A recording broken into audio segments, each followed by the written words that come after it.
एक ऋषि थे, बहुत ही सरल, सहज, निराभिमानी और अत्यंत ज्ञानी। दूर दूर से लोग उनके पास शिक्षा प्राप्त करने आते थे। एक राजकुमार भी उनसे शिक्षा प्राप्त करने आया। राजकुमार ने बहुत मन लगाकर ज्ञान अर्जन किया। एक दिन ऋषि ने उस राजकुमार से कहा, जाओ वत्स, अब तुम्हारी शिक्षा पूर्ण हुई। अब इस शिक्षा का उपयोग करके तुम अपना और दूसरों का जीवन बेहतर बनाओ। राजकुमार ने जब उन्हें गुरु दक्षिणा देनी चाही तो गुरु ने कहा, अगर तुम मुझे गुरु दक्षिणा देना ही चाहते हो तो वह चीज लाओ जो पूर्णतः व्यर्थ हो।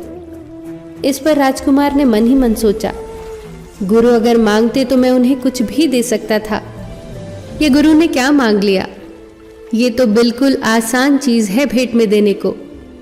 आसपास कितना कुछ व्यर्थ है, मैं तो कुछ भी गुरु को दे सकता हूँ।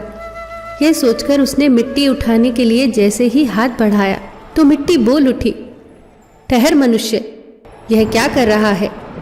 तू मुझे व्यर्थ समझता है? तेरे खाने पीने से लेकर बहुमूल्य धातुएं और ऐसी अनेक वस्तुएं क्या मुझी से उत्पन्न नहीं होती? ये विविध रूप, रंग, रस, गंध क्या मुझसे ही उत्पन्न नहीं होते? मिट्टी की बात सुनकर राजकुमार सोच में पड़ गया और फिर वो आगे बढ़ गया। वो थोड़ी ही दूर गया था कि उसने देखा कि एक स्थान पर गंदगी का ढेर लगा है। राजकुमार को लगा, इससे व्यर्थ तो कुछ और हो ही नहीं सकता, और ये सोचकर राजकुमार ने जैसे ही उसे उठाने के लिए अपना हाथ बढ़ाया तो उसमें से आवाज आई, रुको मानव, तुम मुझे व्यर्थ समझने की भूल भला कैसे कर सकते हो? क्या तुम भूल गए कि धरती को पोषित करने वाली खाद मुझी से बनती है? तुम्हारी फसलों को प्राण और पोषण मुझी से मिलता है। मैं व्यर्थ कैसे हो सकती हूँ? युवक अब सोच में पड़ गया और मन ही मन मुस्कुराने लगा। गुरु का दिया हुआ आखिरी सबक अब उसे समझ आ चुका था कि व्यर्थ और तुच्छ तो वह है जो दूसरों को व्यर्थ और तुच्छ समझता है, और वह अहंकार के सिवा और क्या हो सकता है।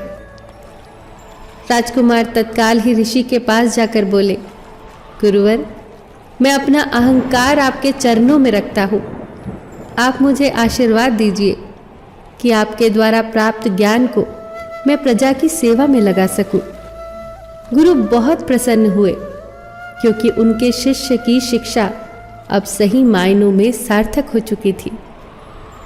दोस्तों, इंसान के भीतर सबसे व्यर्थ उसका अहंकार होता है। अहंकार जितना बढ़ता जाता है, मनुष्य के गुण उतने ही नष्ट होते जाते हैं। अहंकार के बढ़ने से मिलता कुछ भी नहीं, सिर्फ खोता है। क्या खूब कहा है किसी ने, अहंकार में 3 गए, धन, वैभव और वंश। ना मानो तो देख लो रावण, कौरव, कंस। फिर मिलेंगे दोस्तों अगली वीडियो के साथ। तब तक के लिए अपना ख्याल रखना और हमेशा मुस्कुराते रहना।